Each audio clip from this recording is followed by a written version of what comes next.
इसके बाद सर हमारे पास स्टेप 3 में अगला एरिया है that is consideration payable to the customer. That is consideration payable to the customer. It includes cash paid और payable to the customer as well as credit और other items such as coupon and vouchers. Practically आप लोगों ने ये चीजें बहुत commonly देखी होगी कि बहुत सारी ऐसी चीजें, बहुत सारी ऐसी गुड्स एंड सर्विसेज होती है जो कि हम एक्वायर करते हैं, तो बदले में हमें कोई कंसीडरेशन हमें कस्टमर को देनी पड़ रही होती है, कस्टमर को कोई ना कोई कंसीडरेशन मिल रही होती है। तो यहाँ पे आपके पास ये कॉन्सेप्ट ट्रिगर हो रहा होगा।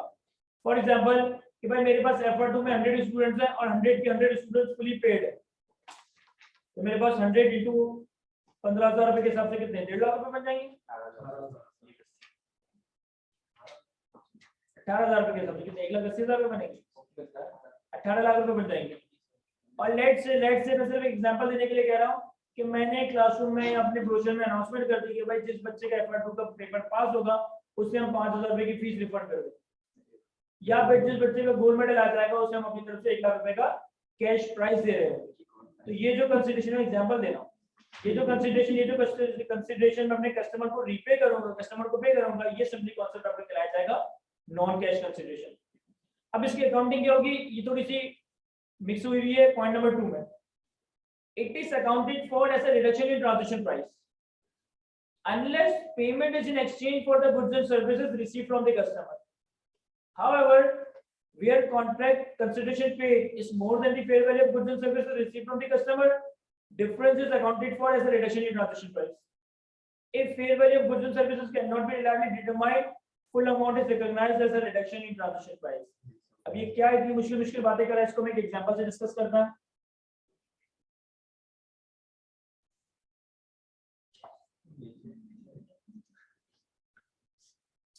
Sir step 3 that is determining transaction price, और step 3 that is determining transaction price में जो एरिया देखने लगे that is consideration payable to the customer. अब आपके कॉन्ट्रैक्ट में आपने कॉमनली प्रैक्टिकली भी बहुत ज्यादा दफा ये चीजें देखी होंगी और इसकी अकाउंटिंग भी हमने अब देखनी है कि अगर कॉन्ट्रैक्ट में कस्टमर को कोई कंसीडरेशन पे की जा रही है तो उस कंसीडरेशन को हम किस तरह से अकाउंट फॉर करेंगे। लेकिन उससे पहले उसकी एग्जांपल, सर जैसे कि एक तो मैंने आपको एग्जांपल दी कि अगर लेट्स से कि भाई मैं अपने बैच में अनाउंस कर दूं कि भाई FR2 पास होने वाले बच्चे को 5,000 रुपए रिफंड कर दिए जाएंगे, या FR2 रिफंड फेल होने वाले को 5,000 रुपए रिफंड कर दिए जाएंगे, तो जितना अमाउंट मुझे आपको रिपे करना पड़ेगा आपके रिजल्ट के टाइम पे, वो मैं कह सकता हूँ कि मेरे लिए consideration payable to the customer.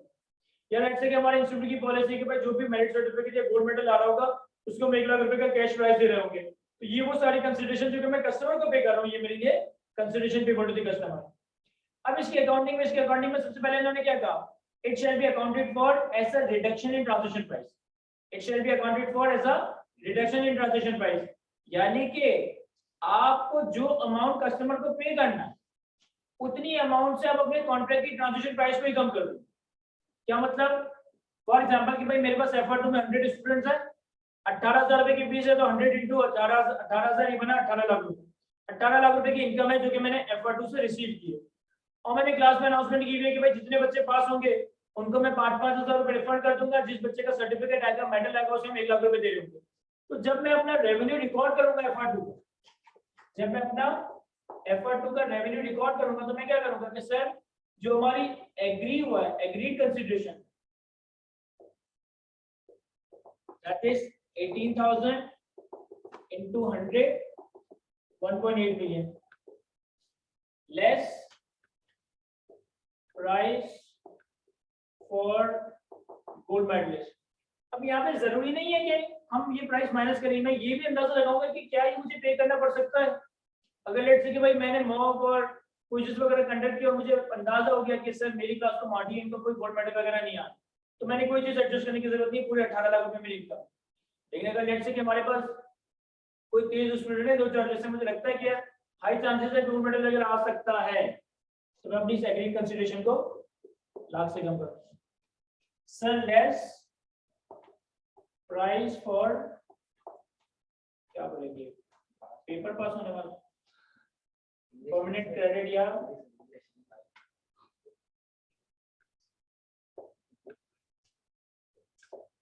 कि जितने स्टूडेंट पास होंगे उनको मुझे 5,000 रुपए पे करने पड़ेंगे। अब लेट्स से कि मैंने अंदाजा लगाया कि अगर 100 बच्चे पेपर देने तो मेरा अंदाजा है कि यार 50-60% स्टूडेंट्स पास हो जाएंगे, तो 5,000 into 60 3 लाख। सर मेरे इस कॉन्ट्रैक्ट की ट्रांजिशन प्राइस, मेरे इस कॉन्ट्रैक्ट की ट्रांजिशन प्राइस ये 14 लाख रुपए थे। मैं रेवेन्यू ही 14 लाख रुपए से रिकॉर्ड कर रहा हूँ, मैं रेवेन्यू 18 लाख रुपए रिकॉर्ड करके आगे जाके एडवर्टाइजमेंट या प्रमोशन एक्सपेंस रिकॉर्ड नहीं करूंगा।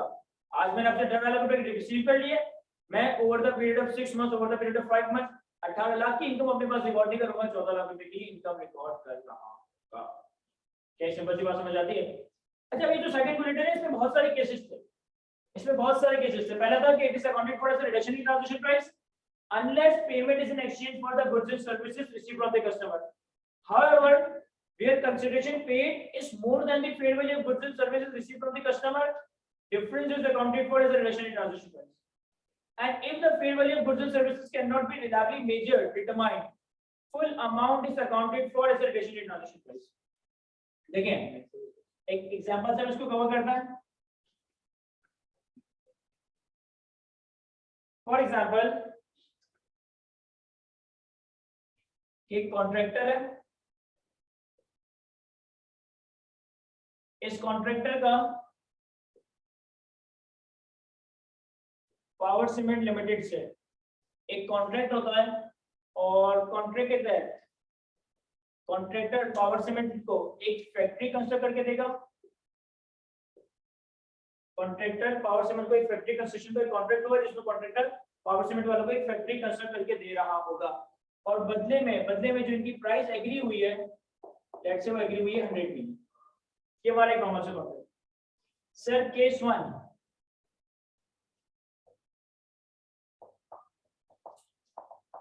bonus of rupees 10 million is paid by contractor to PCL for such big contract. Contractor ने 10 मिलियन का बोनस पे करना है, 10 मिलियन का बोनस पे कर रहा है वो पावर सीमेंट को, क्योंकि पावर सीमेंट ने इतना बड़ा कॉन्ट्रैक्ट दिया कॉन्ट्रैक्टर को, कॉन्ट्रैक्टर ने एज अ फेवर या as a customer loyalty 10 million की बोनस की अनाउंसमेंट कर दी कि भाई हम आपको 10 मिलियन का बोनस करेंगे क्योंकि आपने हमें इतना बड़ा बोनस। तब जब कॉन्ट्रैक्टर अपनी ट्रांजिशन प्राइस कैलकुलेट करेगा ना, तो वो क्या करेगा कि जो भाई एग्रीड अमाउंट है that is 100 less payable to customer that is 10 और इसकी कॉन्ट्रैक्ट की ट्रांजिशन प्राइस ही हमारे पास 90 होती है। क्या समझ आता है? सर ऐसा भी हो सकता है केस बी, रुपीज 10 मिलियन is paid by contractor for purchase of cement worth 10 million from power cement. Sir contractor power cement को 10 मिलियन पे कर रहा है। क्यों पे कर रहा है? इस वजह से पे कर रहा है कि उससे 10 मिलियन की सीमेंट परचेज की जा रही है ताकि फैक्ट्री की कंस्ट्रक्शन कर दी। अब यहाँ पे जो कंसिडरेशन कस्टमर को पे की जा रही है वो फॉर द गुड्स और सर्विसेज फ्रॉम द कस्टमर, के लिए पे की जा रही है। इस केस में आपकी कॉन्ट्रैक्ट की ट्रांजैक्शन प्राइस कितनी होगी? मैं कॉन्ट्रैक्ट ट्रांसलेशन कॉन्ट्रैक्ट की बात कर रहा हूं, कंस्ट्रक्शन कॉन्ट्रैक्ट की ट्रांजैक्शन प्राइस कितनी होगी? समझ आता है ना? ऐसा भी हो सकता है कि सी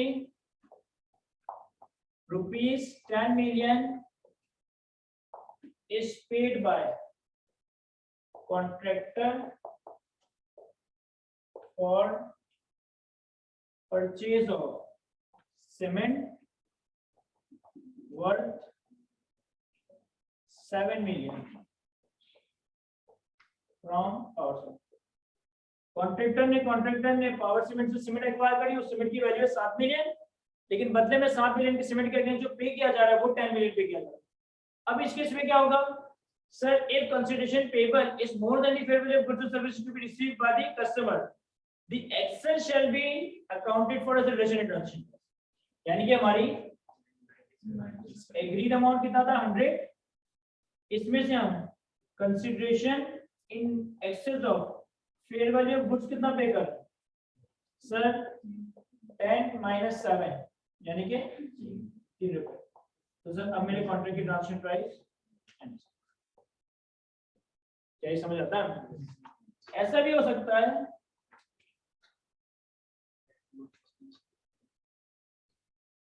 case D, ₹10 million is paid by contractor for help of PCL workers in construction process, FMV of which is not determined। Sir construction के फेज में कॉन्ट्रैक्टर के मजदूर की कमी हो गई थी, कॉन्ट्रैक्टर के मजदूर कुछ हड़ताल वगैरह पे चले गए थे, कॉन्ट्रैक्टर को कुछ मजदूर वगैरह की जरूरत थी, तो इन्होंने पावर सीमेंट की मजदूरों को इस्तेमाल कर लिया अपने कॉन्ट्रैक्ट, और पावर सीमेंट को इसके अगेंस्ट 10 मिलियन पे कर दिया। लेकिन वो मजदूर किससे जो सर्विसेज दी गई, मजदूरों की जो हेल्प दी गई, उससे जो काम करवाया गया, उसकी फेयर मार्केट वैल्यू लेट से डिटरमिनेबल नहीं है। इस केस में क्या करेंगे? इस केस में अगेन 100 माइनस 10 90 मिलियन मेरे कॉन्ट्रैक्ट की ट्रांजिशन प्राइस बन जाएगी। फेयर वैल्यू डिटरमिनेबल नहीं है ना, क्या ये समझ आती है? कॉपी करें सर, तो इस पे एक दो सवाल देखते हैं।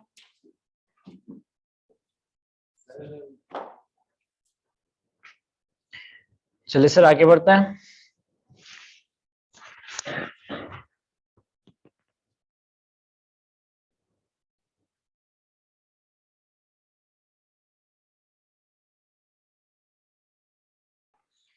चलिए सर आगे बढ़ते हैं।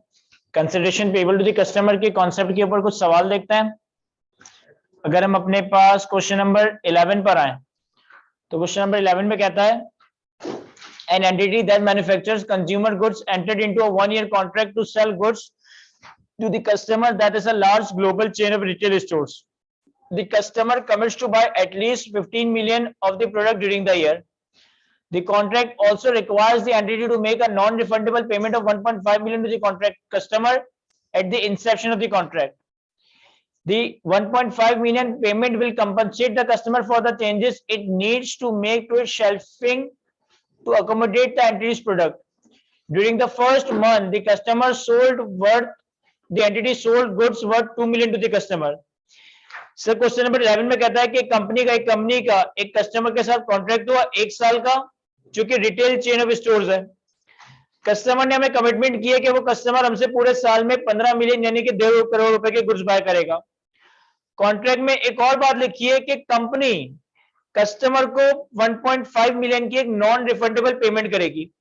यहाँ पे कस्टमर हमसे 15 मिलियन की गुड्स बाय करने की कमिटमेंट कर रहा है अगले 1 साल में, और हम कस्टमर को 1.5 मिलियन की पेमेंट करेंगे, नॉन रिफंडेबल पेमेंट करेंगे।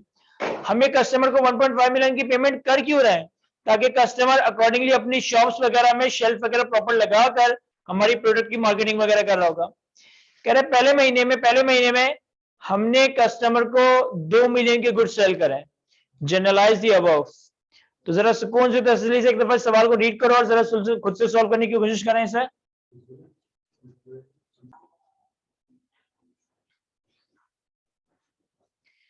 क्या देखिए सर, मैं सॉल्व करवा देता हूं इस सवाल को। क्वेश्चन नंबर 11 है हमारे पास। क्वेश्चन नंबर 11 में कहता है कि भाई हमारी कंपनी का एक कस्टमर के साथ कॉन्ट्रैक्ट हुआ। इस कॉन्ट्रैक्ट के तो कस्टमर हमसे पूरे साल में 15 मिलियन के गुड्स बाय करेगा। तो जो हमारी एग्रीड सेल्स है वो है हमारे पास 15 मिलियन, और बदले में कस्टमर को हम डे 1 पे 1.5 मिलियन का एक नॉन रिफंडेबल अमाउंट पे करेंगे। क्यों पे करेंगे? ताकि कस्टमर अपनी शॉप्स में प्रॉपर शेल्फिंग वगैरह करे हमारी प्रोडक्ट की। तो ये बेसिकली हमारी कंसिडरेशन पेबल टू कस्टमर्स है, दैट इज 1.5 मिलियन। तो यानी कि हमारी कॉन्ट्रैक्ट की जो नेट ट्रांजैक्शन प्राइस है वो कितनी है? 13.5 मिलियन। हमारे कॉन्ट्रैक्ट की जो ट्रांजैक्शन प्राइस है वो कितनी है? 13.5 मिलियन। अब डे 1 पे जब मैंने कस्टमर को 1.5 मिलियन का अमाउंट पे करा, तो हमारे पास से कैश क्रेडिट हो रहा होगा, दैट इज 1.5 मिलियन, और हमारे पास एडवांस टू कस्टमर डेबिट हो रहा होगा 1.5 मिलियन का, कि हमने कस्टमर को एक 1.5 मिलियन का सॉर्ट ऑफ एडवांस पे कर दिया। अब होगा क्या कि जैसे जैसे कस्टमर ये 15 मिलियन के गुड्स बाय करता जाएगा, जैसे जैसे कस्टमर ये 15 मिलियन के गुड्स बाय करता रहेगा, सर मैं अपने पास कुछ कुछ अमाउंट का रेवेन्यू रिकॉग्नाइज कर रहा हूँ और कुछ कुछ अमाउंट से अपनी एडवांस को एडजस्ट कर रहा होगा। लेकिन इन्होंने कहा कि पहले महीने में कस्टमर ने हमसे 2 मिलियन के गुड्स बाय करे, पहले महीने में कस्टमर ने हमसे 2 मिलियन के गुड्स बाय करे, तो मंथ एंड पे मेरे पास कैश डेबिट हुआ, that is 2 million, sales credit होगी और एडवांस टू कस्टमर का जो मैंने एसेट क्रिएट किया है वो क्रेडिट और होगा। सर किस नंबर से? अगर हमारी 2 मिलियन की सेल्स हुई है जबकि हमारे कॉन्ट्रैक्ट का एक्चुअल रेवेन्यू कितना 13.5, तो मैं प्रोपोर्शनेटली देख लूंगा ये कितना बनता है। Sir 2 million multiply by 13.5 divide by 15, 1.8, और कितना मुझे जो मैंने कस्टमर को 1.5 मिलियन का नॉन कैश कंसिडरेशन पे किया उसको एडजस्ट करना चाहिए।